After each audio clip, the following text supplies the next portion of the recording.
नमस्कार दोस्तों। मेरा नाम प्रीत है और मैं इंडिया में रहती हूँ। तो आज मैं आपके लिए लेकर आई हूँ सालासर बालाजी का टूर। तो दोस्तों, इसके लिए मैंने सबसे पहले दिल्ली सराय रोहिल्ला से सुजानगढ़ वाली ट्रेन पकड़ी। तो जो मैं आपको यहाँ पर दिखा रही हूँ ये एक्चुअल में ट्रेन का टूर है। तो इस टाइम पर ये ट्रेन बिल्कुल आई हुई थी, ये लेट थी। ये सुबह 7 बजे चलती है दिल्ली सराय रोहिल्ला से। और सुबह बहुत ज़्यादा सर्दी थी। और इस ट्रेन में जब आप देख रहे हैं ये अटेंडेंट है और ये जस्ट क्लीन कर रहे हैं। ये हमारी ट्रेन अभी स्टार्ट नहीं हुई और पूरी ट्रेन खाली है। ये आप देख सकते हैं, कोई भी पैसेंजर आपको इसमें नहीं दिखेगा, सिर्फ अटेंडेंट ही दिखेंगे। बाहर इस टाइम पे बहुत ही ज़्यादा सर्दी थी, बहुत ही तेज हवा चल रही थी। तो इन लोगों ने गेट खोल दिया था और हमको अंदर आने दिया था ताकि हम थोड़ी देर के लिए खड़े हो सकें। और ये जो आपको लाइट दिख रही है, कोई रात का टाइम नहीं, ये सुबह का टाइम है। मैं आपको बाहर का नज़ारा दिखा देती हूँ। यहाँ पर बहुत ही ज़्यादा सर्दी थी और बहुत ज़्यादा तेज़ हवा चल रही थी, बाहर खड़ा होना भी मुश्किल था। ये आप देख सकते हैं बाहर। ये सुबह 7 बजे का नज़ारा है जो मैं आपको दिल्ली सराय रोहिल्ला का स्टेशन दिखा रही हूँ। सारी ट्रेनें इस टाइम पर बहुत ज़्यादा लेट चल रही थी। लकीली ये बहुत ज़्यादा लेट नहीं थी, 15-20 मिनट के लेट होने पर ही ये आ गई थी। और यहाँ से अब हमारी जर्नी स्टार्ट होती है। हमने इस टाइम पे अपना दिल्ली सराय रोहिल्ला स्टेशन छोड़ दिया है और हम चल पड़े हैं आगे के लिए। तो आगे हम आपको दिखाते हैं कि जैसे ही हमारी ट्रेन चलती जा रही थी, फिर आगे आगे सरसों के खेत। ये आप देख सकते हैं, ये पीली सरसों है। और लगभग हमारे आधे रास्ते तक ये पीली सरसों के ही खेत चले हैं। बहुत प्यारी लग रही थी, एकदम नेचुरल चीजें जो होती हैं आंखों को सुकून देने वाली लगती हैं, बिल्कुल उस तरीके से थी। ये आप देख पा रहे हैं, पूरे खेत पीली सरसों से भरे पड़े हुए थे और हमको इन्हें देखने में बड़ा मजा आ रहा था। ये यहाँ पर आपको फिर भी थोड़ा सा क्लीन दिख रहा है, लेकिन एक्चुअल में बाहर एक बदरीला सा मौसम है, एक धुआं सा है हल्का हल्का। और इस ट्रेन में इस टाइम पे बड़ी अजीब चीज ये थी कि हम एक साइड देख रहे थे तो वहां पे हल्की सी धूप थी, और दूसरी की साइड देख रहे थे तो वहां बिल्कुल कुहासा सा था। बिल्कुल कोहरा छाया हुआ था और पूरे रास्ते भर हमको ऐसे खेत मिलते गए और हम इसको एंजॉय करते गए।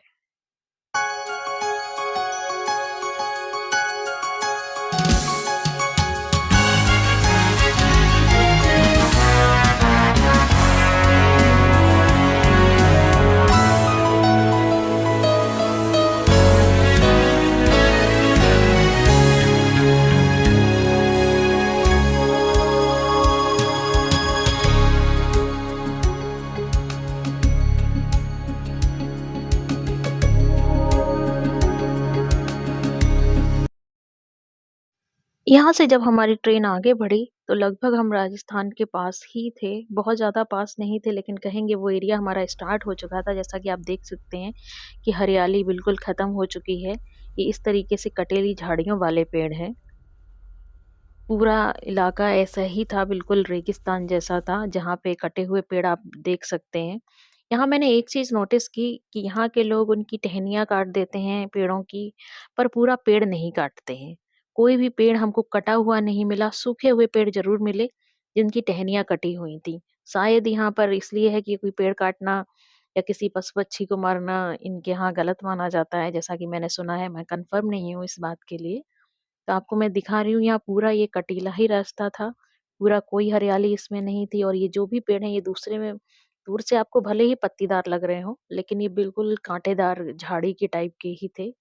यहाँ मैंने एक चीज़ और नोटिस की, वो शायद मैं आप देख रहे होंगे इस वीडियो में, बिल्कुल ही किनारे पे नहीं लेकिन थोड़ी दूर, जैसे यहाँ पर आपको नल मिलते हैं, तो वहाँ कोई नल नहीं था, कुआँ मिल रहा था। जो कुएँ जिनसे पानी निकालते हैं, और सारे कुआँ ढके हुए थे और उनके ऊपर एक लोहे का एक ढक्कन सा रहता था कि ताकि हमारा पानी दूषित ना हो। और पूरा एक चबूतरा सा बना रहता था, पूरा सीमेंटेड। और उसके किनारे-किनारे काफ़ी ऊँची दीवार सी थी। मेबी शायद ये इसलिए होता हो कि कोई उसमें जानवर ना गिरे रात में या हमारा पानी बचा रहे, तो ये जगह-जगह थी। और ऐसा ही देखते ही लीजिए हम आ गए अपने सुजानगढ़ स्टेशन पे और यहाँ हमको अपनी ट्रेन छोड़नी पड़ेगी।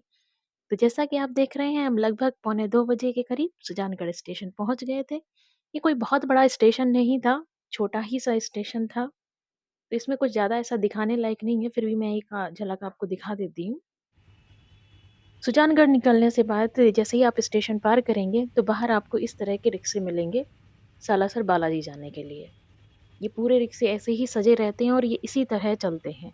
यहाँ से रिक्शा वाला सुजानगढ़ से सालासर बालाजी के आपको 400 रुपए लेगा। हमने भी यहाँ पर दिए, ये आप देख रहे हैं हमारी जर्नी शुरू हो चुकी है। लेकिन फिर भी मैं सजेस्ट करना चाहूँगी कि अगर आप जाएँ तो वहाँ पर डिपो का पता कर लें, जो शायद 30 या 40 रुपए पर पर्सन लेती है, और वहाँ से आप सालासर बालाजी के लिए अ, बस पकड़ लें, जो आपको सस्ता पड़ेगा। लेकिन हमें ये चीज़ पता नहीं थी, तो इसलिए हमने 400 रुपए अपने गँवा दिए, और मैं साथ में आपको सुजानगढ़ का ये गलियाँ भी दिखाती जा रही हूँ। ये आप देख सकते हैं, ऐसा लग रहा था कि जैसे हम रथ के पीछे बैठे हुए हैं, एक चैरियट सा चल रहा हो, बड़ा ही अच्छा एक्सपीरियंस था। यहाँ रास्ते में हमको एक मंदिर और दिखा, लेकिन हमारा रिक्शा वहाँ पर रुक नहीं सकता था, इसलिए मैं आपको दिखा नहीं पाई।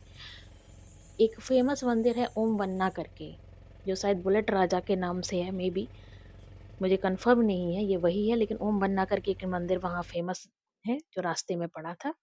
फिर इनको पेट्रोल भरवाना था, तो हम थोड़ी देर के लिए रुके, और पूरा रास्ता जो था एकदम बहुत ज़्यादा भरा नहीं था। ऐसा लग रहा था कि कहीं हाईवे या एक्सप्रेसवे पे चल रहे हैं, जहाँ पे इक्का-दुक्का बस निकल रही हैं, ट्रक ज़्यादा थे।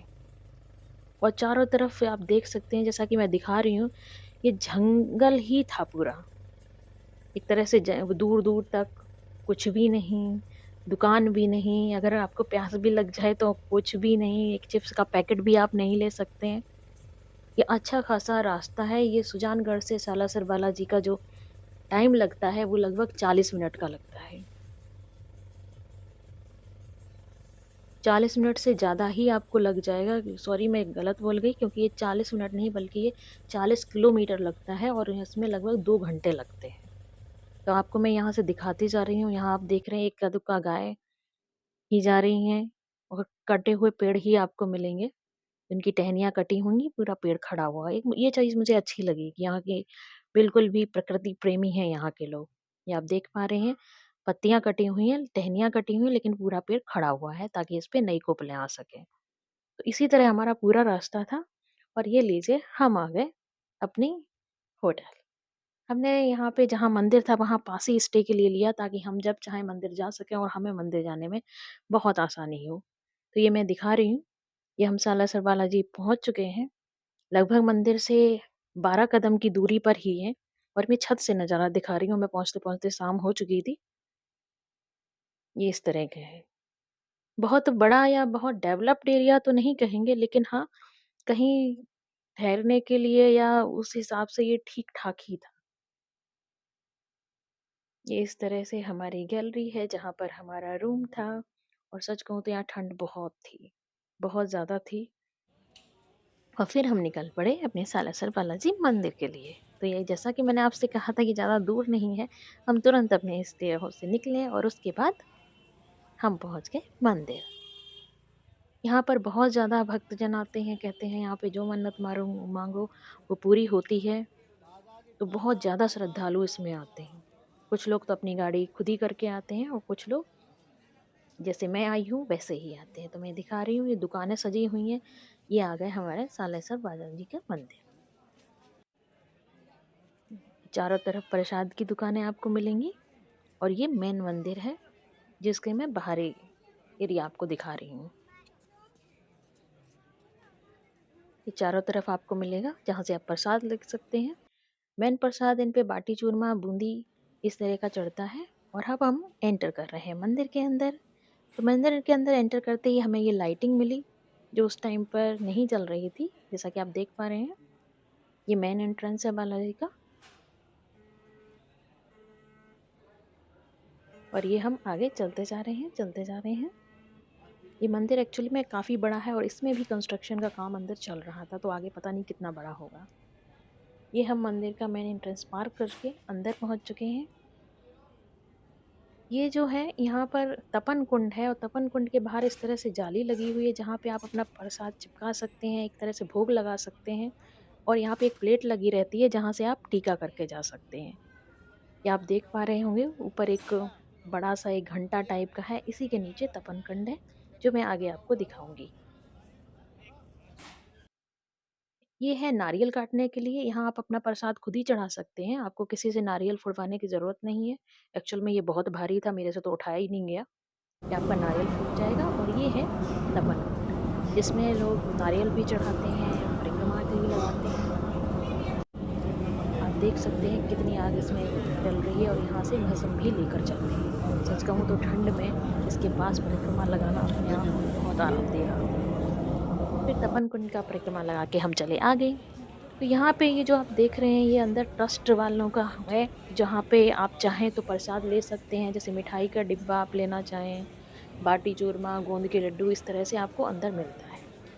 तो अब हम मेन अंदर जो बालाजी हैं उनके गेट पे जा रहे हैं। जैसा कि आप देख पा रहे हैं पूरा मंदिर ही सिंदूरी है और हम चलते जा रहे हैं। अंदर बहुत लंबा रास्ता था और उसके बाद कई सारी रेलिंग हमने पार की मेन मंदिर में जाने के लिए। हम बस चले जा रहे थे, हमको भी नहीं पता था आगे हमें कितना और चलना है। ये देखिए हम आ गए हैं अंदर की साइड। बहुत से लोग यहाँ पर अपना मुंडन कराने भी आते हैं, अपने बच्चों का, खुद का, या मन्नत पूरी होने पर जो प्रसादी चढ़ती है वो चढ़ाने भी आते हैं, ऐसी यहाँ की मान्यता है। तो हम ऐसे घूम के मेन दर्शन के लिए जा रहे हैं। ये हम दूसरे रास्ते में आ गए हैं, ये थोड़ा घुमावदार रास्ता था। ये आप देख पा रहे हैं जगह जगह बोर्ड लगे हैं, दर्शन हेतु प्रवेश द्वार इधर है। अब हम अंदर वाले मंदिर में प्रवेश कर रहे हैं। यहाँ कंस्ट्रक्शन चल रहा था तो आप देख सकते हैं ये पॉलीथीन की पट्टी सी लगी हुई है ताकि हमारे जो श्रद्धालु हैं उनके ऊपर कोई धूल वगैरह ना जाए और मंदिर भी साफ रहे। फिर हमने बहुत सारी रेलिंग पार करते गए। वो तो हम लकी थे कि यहाँ पर हमको कोई भी लाइन नहीं मिली। वो शायद सुबह शाम होती है लेकिन हम दोपहर में ही पहुँच गए थे, इसलिए ऐसा नहीं हुआ। और इतनी सारी रेलिंग पार करते हम पहुँच गए मेन मंदिर। तो आप देख पा रहे हैं साइड में यहाँ पे कंक्रीट पड़ा हुआ है। एक्चुअल में ये मंदिर के अंदर के निर्माण कार्य चल रहा है। अब ये हम आ गए हैं मेन रास्ते में, लेकिन अभी भी हम मेन मंदिर में नहीं पहुँचे हैं। और फिर हम जस्ट वहाँ पे पहुँच गए। एक्चुअली में ये आपको मैं दिखा रही हूँ, वहाँ पे मोबाइल अलाउ नहीं है, लेकिन आप लोग के लिए थोड़ी-सी झलक मैं ले आई।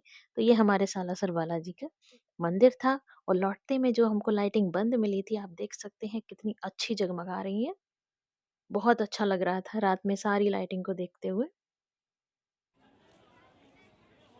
और हम बाहर आ गए और जैसे ही मंदिर से हम बाहर गए, तो हम रेस्टोरेंट ढूँढ रहे थे खाने के लिए, तो वहाँ हमें ये शिव जी मिले। ये बहुत अच्छी मूर्ति थी, ऊपर ऐसा लग रहा था कि साक्षात शिव जी बैठे हैं।